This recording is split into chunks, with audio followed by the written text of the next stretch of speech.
Com cada any, Berca Grup de Danses ha participat en la festa del carrer Sant Joan Batiste, en la tradicional dansa d'Algemesí, just en el carrer on es va ballar per última vegada.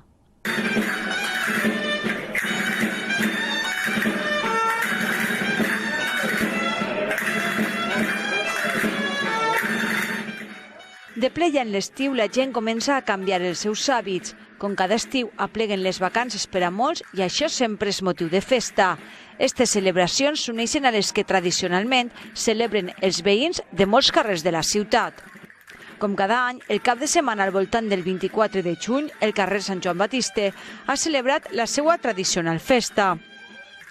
Els veïns engalanaren el carrer per commemorar el Dia de Sant Joan, una festivitat agrícola que se celebra a totes les comarques del nostre territori per posar de rellevància la data en la que els llauradors celebraven el dia més llarg de l'any per a la recol·lecció de les collites i la nit més curta per allunyar els mals esperits.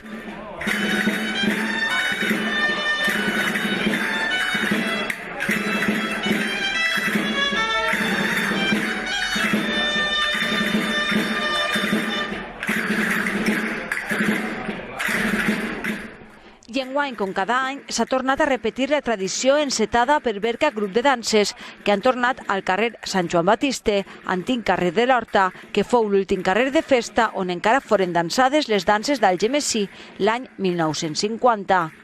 Amb esta dansa, el grup de danses fa el seu homenatge a una de les últimes dansadores, Pèpica Girbès. I amb el tradicional passacarrer previ a la dansa s'iniciava este ritual des d'un extrem a l'altre del carrer i just davant la capella de la Troballa es tancava amb el fandanguet o ball trencat. Berca Grup de Danses comença l'estiu amb esta dansa, que es tornarà a ballar el dia 5 de setembre al carrer Berca, en la dansa a la Mare de Déu de la Salut, en la que centenars d'algemesinencs recuperen i consoliden cada any les danses d'Algemesí.